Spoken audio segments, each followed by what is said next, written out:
Halo rekan Dao semua, gimana kabarnya? Semoga kalian selalu sehat dan kultivasinya semakin meningkat. Kali ini Mimin akan membahas spoiler RMJI episode 181. Di episode sebelumnya, yaitu episode 180, kita diperlihatkan bagaimana Han Li dan Nanggongwan bekerja sama menyusun sebuah rencana untuk menjebak Nanggongkui demi membebaskan Nanggongwan dari segel pembatas hati. Nah, di episode 181 ini, rencana tersebut akhirnya memasuki puncaknya. Kita akan disuguhkan pertarungan yang sangat epik antara Han Li dan Nanggongwan melawan Nanggongkui yang mempertaruhkan medali pembatas hati serta kebebasan Nanggongwan. Lalu, bagaimana Han Li menghadapi kultivator Nasen Soul tahap menengah yang memiliki begitu banyak harta kuno dan bahkan artefak iblis? Langsung saja kita masuk ke pembahasannya. Cerita dimulai setelah Han Li dan Nanggongwan selesai memasang formasi jebakan di dalam aula. Mereka menunggu kedatangan Nanggongkui, kakak senior Nanggongwan. Begitu memasuki aula, Nanggongkui tanpa sadar telah masuk ke dalam perangkap. Saat hendak pergi, ia tiba-tiba diserang oleh pedang biru Han Li. Setelah benturan terjadi, Han Li pun menampakkan diri. Mengetahui Han Li adalah kultivator Nasen Soul, Nanggongkui langsung mengeluarkan medali pembatas hati dan mengancam Han Li agar tidak ikut campur. Namun, Nanggongwan menolak mundur dan segera menyerang menggunakan pita burung vermilion. Sementara Han Li mengaktifkan formasi di dalam aula sehingga pertarungan pun dimulai. Nanggongkui menggunakan pedang yin yang untuk menahan serangan mereka. Nanggongwan sempat melukai kakak seniornya dengan duri pembantai iblis, tetapi Nanggongkui segera membalas dengan cermin pembeku cahaya, harta kuno yang mampu menembus lautan api dan mengunci pita burung vermilion. Han Li pun menyadari bahwa kekuatan cermin itu jauh lebih hebat dibanding replika yang pernah ia lihat sebelumnya. Tak lama kemudian, Han Li memanggil kumbang pemakan emas, sementara Nanggongwan bersiap menggunakan teknik terkuatnya. Melihat hal itu, Nanggongkui mengeluarkan pedang iblis darah, artefak iblis yang sangat berbahaya, lalu kembali memaksa Nanggongwan menikahi Wei Lichen demi kepentingan sekte bulan bertopeng. Namun Han Li dengan tegas menolak dan menyatakan bahwa ia tidak akan membiarkan Nanggongwan mengorbankan dirinya.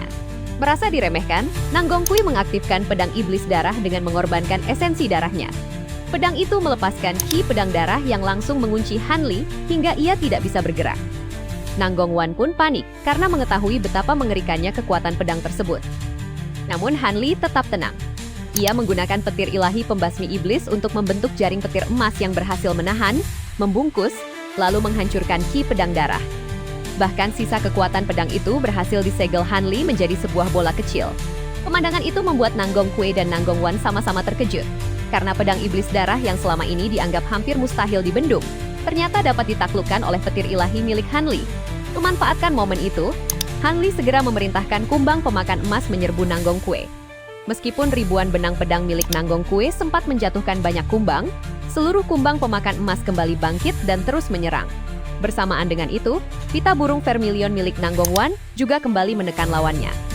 Menyadari dirinya tidak lagi mampu menghadapi Han Li dan Nanggongwan sekaligus, Nanggongkui akhirnya memutuskan untuk melarikan diri dari aula. Ia berniat kembali ke sekte bulan bertopeng, memanggil bala bantuan, dan mengaktifkan formasi pelindung sekte untuk menjebak Han Li serta Nanggongwan.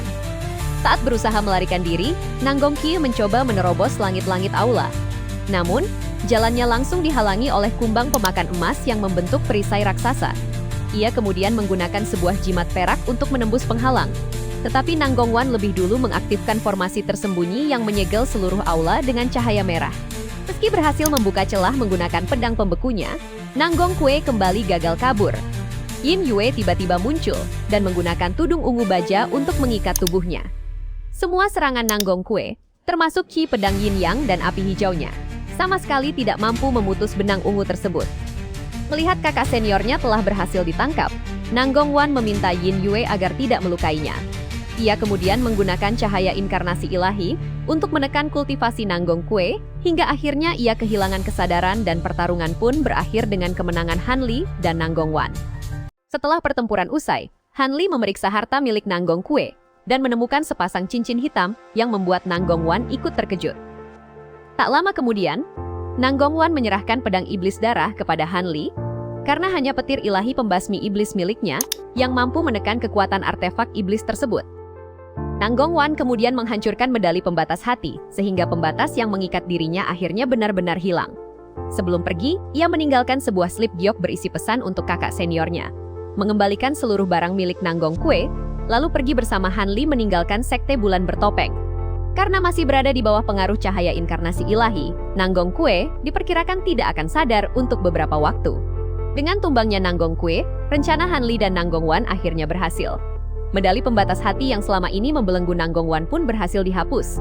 Sementara pedang iblis darah, salah satu artefak iblis paling berbahaya di Surgawi Selatan, kini jatuh ke tangan Han Li.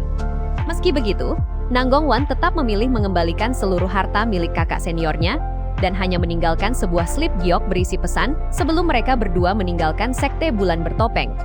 Keputusan itu menunjukkan bahwa di balik pertarungan sengit tadi, Nanggong Wan masih menghormati kakak seniornya dan tidak ingin mempermalukannya. Jadi itulah kisah pertarungan Han Li dan Nanggong Wan melawan Nanggong Kue. Pertarungan ini bukan hanya memperlihatkan kekuatan luar biasa Han Li, tetapi juga membuktikan bahwa hubungan Han Li dan Nanggong Wan sudah semakin kuat. Bahkan demi melindungi wanita yang dicintainya, Han Li rela menghadapi kultivator Nasen Sol, tahap menengah yang membawa artefak iblis legendaris. Menurut kalian, momen mana yang paling keren? Saat Han Li menghancurkan pedang iblis darah, atau ketika Yin Yue berhasil menjebak Nanggong Kue dengan tudung ungu baja? Tulis pendapat kalian di kolom komentar. Jangan lupa like, subscribe, dan aktifkan lonceng notifikasi agar tidak ketinggalan pembahasan menarik lainnya seputar RMJI. Sampai jumpa di video berikutnya.